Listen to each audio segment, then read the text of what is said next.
जय हिंद साथियों, नमस्कार। Welcome to AJ smart classes. कैसे हैं आप लोग और कैसी चल रही है आपकी पढ़ाई? तो साथियों, राजस्थान माध्यमिक शिक्षा बोर्ड कक्षा 10वीं परीक्षा 2024, हाँ साथियों, बोर्ड परीक्षा 2024 के कक्षा 10 के मॉडल पेपर जारी हो चुके हैं। अगर आपको अभी तक मॉडल पेपर प्राप्त नहीं हुए तो अभी डिस्क्रिप्शन ओपन कीजिए, वहां पर आपको लिंक मिलेगी, लिंक पे क्लिक कीजिए। मेरे द्वारा आपको मॉडल पेपर व्हाट्सएप ग्रुप में दे दिए जाएंगे। तो साथियों, आज मैं आपको पूरे मॉडल पेपर का समाधान बताऊंगा। एक एक क्वेश्चन का आंसर आपको आज इस वीडियो में दिया जाएगा, क्योंकि साथियों जो आपके मॉडल पेपर जारी हुए हैं वो इस प्रकार के आप देख सकते हैं स्क्रीन पे। इनमें आपको साथियों आंसर देखने को नहीं मिलेंगे, लेकिन आंसर मेरे द्वारा आपको करवाए जा रहे हैं ताकि आप इसकी प्रैक्टिस कर लें, क्योंकि 99% साथियों इसी में से आपको बोर्ड एग्जाम में क्वेश्चन देखने को मिलेंगे। काफी क्वेश्चन ऐसे कैसे आपको बोर्ड परीक्षा में देखने को मिलेंगे। तो आइए इसका समाधान कर लेते हैं। फुल सॉल्यूशन कराऊंगा साथियों, और भी सभी आपके अन्य विषय उनके वीडियो भी आपको हमारे चैनल में मिल जाएंगे, इसलिए आप अभी चैनल को सब्सक्राइब करके बेल आइकन को प्रेस कर दीजिए। आइए सबसे पहले समझ लेते हैं साथियों, जो आपका मॉडल पेपर है वह किस प्रकार का होगा और इसमें आपको टाइमिंग क्या दी जाएगी पेपर को करने के लिए, समय कितना होगा और नंबर कितने होंगे। तो यहाँ पर साथियों आप ध्यान से देखें, जो बच्चे नहीं जानते उनको मैं बता दूं कि मॉडल पेपर क्या होता है। बोर्ड परीक्षा का जो आपका पेपर होगा उसका पैटर्न कैसा होगा, पेपर के क्वेश्चन कैसे होंगे, कितने नंबर के होंगे, सारी जानकारी बताने के लिए बोर्ड द्वारा एक मॉडल पेपर यानी नमूना प्रश्न पत्र जारी किया जाता है, जो ये है। यहाँ पर लिखा है साथियों, माध्यमिक परीक्षा 2024 नमूना प्रश्न पत्र, विषय विज्ञान, कक्षा 10वीं।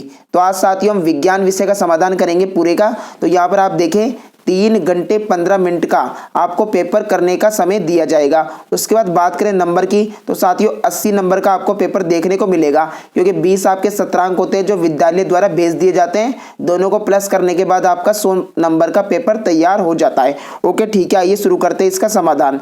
तो यहाँ पर साथियों आप ध्यान से देखें, एक एक प्रश्न का आंसर मैं आपको बता रहा हूं बोलकर। यहां पर साथियों आप देखिए, पहला क्वेश्चन आपको है कि संकुचन के समय हृदय के अंदर रक्त के पश्च प्रवाह को रोकता है। तो कौन रोकता है साथियों, आपको याद रखना है, वाल्व रोकता है। कौन साथियों, वाल्व। आपका जो प्रश्न नंबर 1 है उसका आंसर हो जाएगा वाल्व।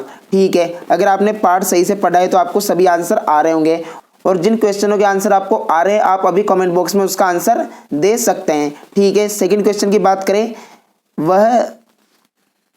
सेकेंड क्वेश्चन की बात करें, एक न्यूरॉन के विद्युतीय संकेतों का रासायनिक संकेतों में परिवर्तन कहां पर होता है। तो आपको याद रखना है कोशिका काय में होता है। सेकेंड क्वेश्चन का आंसर हो जाएगा कोशिका काय। ये सभी आपको 1 नंबर के क्वेश्चन देखने को मिलेंगे साथियों, ऑप्शन वाले, जो कि आपको टोटल 15 क्वेश्चन मिलेंगे। इस पे थर्ड क्वेश्चन बोल रहा है साथियों, मानव में मस्तिष्क का कार्य क्या है। तो सोचना भी है, संतुलन बनाए रखना भी है, हृदय स्पंदन भी है, यानी उपयुक्त सभी आपका इसमें एकदम राइट आंसर हो जाएगा। ओके ठीक है, इसके बाद आपका फोर्थ क्वेश्चन है कि RRYY जीनी संरचना का बाह्य लक्षण होगा। तो साथियों आपने अगर आपने बुक में अच्छे से पढ़ा है तो आपको पता होना चाहिए, इसका आंसर है गोल व पीला। तो स ऑप्शन आपका एकदम राइट आंसर हो जाएगा। ओके ठीक है, इसके बाद हम बात करें नेक्स्ट क्वेश्चन की, तो आपतन कोण I का मान होता है, परावर्तन कोण से ज्यादा होता है, समान होता है, या इससे कम होता है, या सभी आ जाएगा। तो आप इसमें लिखेंगे साथियों परावर्तन कोण के समान होता है। कोण I हमेशा होता है कोण R के बराबर, ये आपको याद रखना है। आपतन कोण परावर्तन कोण के बराबर होता है। ओके ठीक है, इसके बाद नेक्स्ट क्वेश्चन की बात करें, 6th क्वेश्चन साथियों आपको देखने को मिलेगा। यहाँ पर ध्यान से देखें, बाह्य आघातों से आंख की सुरक्षा करता है। तो कौन करता है, याद रखिए साथियों कार्निया करता है, क्योंकि हमारे नेत्र की सबसे जो बाहरी परत होती है साथियों वो कौन सी होती है, कार्निया होती है। तो ये जो बाहरी चोट होती है साथियों उससे हमारी रक्षा करती है नेत्र की। श्वेत पटल की बात करें साथियों, तो अंदर की जो चोटें होती है उनसे रक्षा करता है श्वेत पटल, ये भी आपको याद रखना है एग्जाम की दृष्टि से। ओके ठीक है, इसके बाद हम 7 की बात करें। 7 क्वेश्चन क्या बोल रहा है, ध्यान से देखिए। अगर आपको वीडियो पसंद आ रहा है, समझ में आ रहा है, तो अभी चैनल को सब्सक्राइब करके बेल आइकन को प्रेस कर दीजिए और वीडियो को लाइक कर दीजिए साथियों, क्योंकि ये चैनल आपके परीक्षा में काफी काम आने वाला है। ओके ठीक है, यदि किसी विद्युत परिपथ में 1 कूलाम आवेश को प्रवाहित करने में 1 जूल कार्य करना होता है, तब 2 बिंदुओं के बीच विभवांतर होता है साथियों 1 वोल्ट होता है। कितना साथियों, 1 वोल्ट आपको याद रखना है। ठीक है, बहुत ही सिंपल से क्वेश्चन है। अब की बार आपका पेपर काफी सिंपल आपको देखने को मिलेगा। इसके बाद हम 7 क्वेश्चन की बात करें, चालक का प्रतिरोध किन कारकों पर निर्भर करता है। तो चालक की लंबाई पे करता है, अनुप्रस्थ काट के क्षेत्रफल पे करता है। तो इसमें आपका साथियों उपयुक्त दोनों आ जाएगा, सब ऑप्शन आपका एकदम राइट आंसर हो जाएगा। ठीक है, इसके बाद क्वेश्चन नंबर 9 की बात करें, वातावरण में लोहे के ऊपर भूरी परत चढ़ाने की प्रक्रिया। तो साथियों इसमें आपका संचारण एकदम राइट आंसर हो जाएगा, ऑप्शन ब।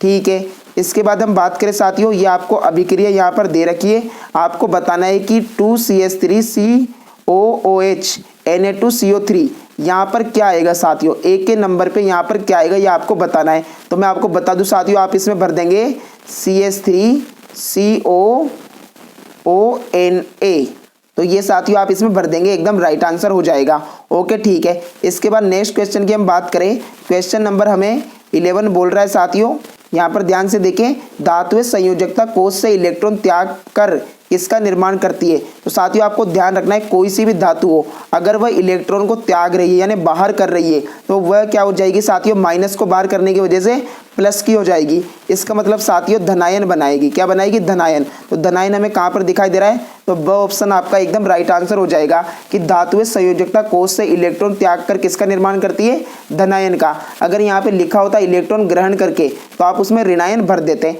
ओके ठीक है, बहुत ही सिंपल क्वेश्चन है और मेरे द्वारा आपको बहुत अच्छे तरीके से समझा के बताए जा रहे हैं। फिर भी कोई भी डाउट है तो कमेंट बॉक्स में आप कमेंट कर सकते हैं। क्वेश्चन नंबर 12 की बात करें, O3 किसका रासायनिक प्रतीक है। तो O3 किसका रासायनिक प्रतीक है साथियों, आपको याद रखना है ओजोन का। हम ओजोन को क्या बोलते हैं साथियों, O3 से संबोधित करते हैं। ओके ठीक है। इसके बाद है दांतों का जो दंत छह है साथियों, उसका पीएच मान कितना होने पर शुरू होता है। तो आपको याद रखना है 5.5 से कम होने पर।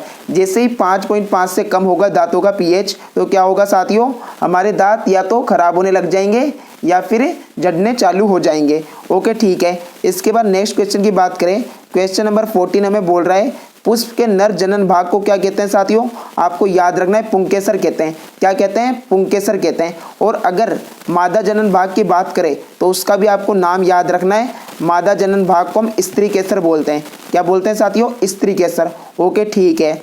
एडवांस इसलिए बता रहा हूँ साथियों क्योंकि ये मॉडल पेपर है, इस प्रकार के क्वेश्चन आपको बोर्ड परीक्षा में देखने को मिलेंगे, लेकिन थोड़े बहुत चेंज भी हो सकते हैं, तो इसके लिए आपको और भी चीज़ों का ध्यान रखना है।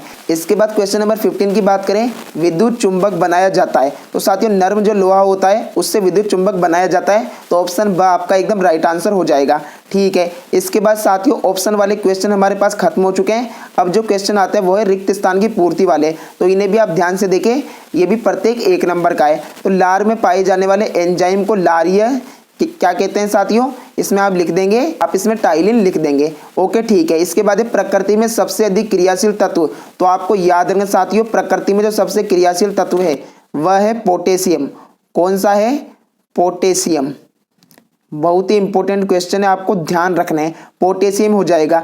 इसके बाद हम थर्ड की बात करें, मादा में अंडाशय की संख्या कितनी जोड़ी होती है। तो साथियों यहाँ पर जोड़ी पूछा है तो आप इसमें 1 भरेंगे क्योंकि मादा के अंदर 2 अंडाशय पाए जाते हैं, लेकिन जोड़ी की बात करें साथियों तो जोड़ी में हमेशा 2 आते हैं, तो आपको 1 जोड़ी लिख सकते हैं या फिर आप इसमें लिख सकते हैं 2 अंडाशय पाए जाते हैं। यह आपको एग्जाम में ध्यान रखना है। इसके बाद अन्य क्वेश्चन की बात करें तो यहाँ पर हमें अगला क्वेश्चन बोल रहा है साथियों कि नल के जल का पीएच मान कितना होता है। तो आपको याद रखना साथियों, जब भी नल के जल का पूछे तो नल का जल एकदम साफ होता है, शुद्ध जल होता है। कौन सा जल होता है साथियों, एकदम शुद्ध जल। और शुद्ध जल का पीएच होता है 7, यानी उदासीन होता है, ना तो अम्लीय होता है ना क्षारीय होता है, तो इसमें आप 7 भर देंगे। ओके ठीक है। इसके बाद बात करें 5th की, जल का अपवर्तनांक है, तो आपको याद है 1.33 जल का अपवर्तनांक होता है। कितना होता है साथियों, 1.33। ओके ठीक है, बहुत सिंपल से क्वेश्चन है।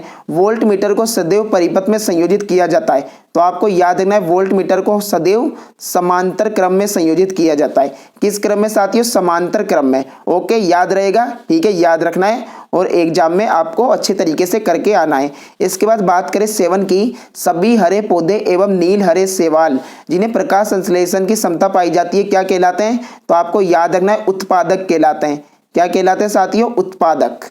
ओके याद रहेगा, ठीक है, याद रखना है। यहाँ से आपके जो रिक्त स्थान की क्वेश्चन है वो खत्म हो जाते हैं। आपको यहाँ से देखने को मिलेंगे अति लघुरात्मक प्रश्न, जिसका आंसर आपको या तो 1 शब्द में या 1 पंक्ति में देना है और प्रत्येक 1 नंबर का रहेगा, तो इसे भी हम ध्यान से समझ लेते हैं। यहाँ पर प्रश्न नंबर 1 बोल रहा है दही में उपस्थित अम्ल का नाम। तो साथियों जो दही में अम्ल पाया जाता है उसका नाम है लैक्टिक अम्ल। कौन सा पाया जाता है, लैक्टिक अम्ल, आपको याद रखना है। दही में पाए जाने वाले अम्ल का नाम है लैक्टिक अम्ल। ओके ठीक है, याद रहेगा, ठीक है, याद रखना है। इसके बाद सेकंड क्वेश्चन की बात करें, वह बोल रहा है कि Mg व Cl2 से जो द्विआधारी यौगिक बनता है उसका सूत्र लिखिए। तो साथ ही मैं आपको यहाँ पर फोटो दिखा देता हूँ, आपकी बुक की ये फोटो है, इस प्रकार का आपको बना लेना है, ऐसा आपको एग्जाम में बना देना है। ओके, ठीक है। इसके बाद नेक्स्ट की बात करें, नेक्स्ट क्वेश्चन बोल रहा है हीरा विद्युत का चालन नहीं करता क्यों। तो साथियों आप इसमें लिख देंगे आंसर, इसमें कार्बन परमाणु के बाहरी आवरण में किसी भी मुक्त इलेक्ट्रॉनों की कमी होती है।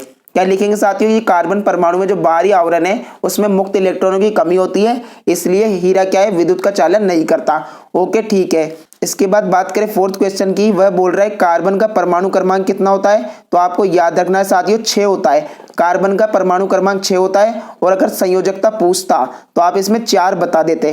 ठीक है, ओके। इसके बाद फिफ्थ की बात करें, तंत्रिका तंत्र की रचनात्मक एवं क्रियात्मक इकाई क्या कहलाती है साथियों। तो आपको याद रखना है तंत्रिका तंत्र की रचनात्मक और क्रियात्मक इकाई कहलाती है तंत्रिका कोशिका।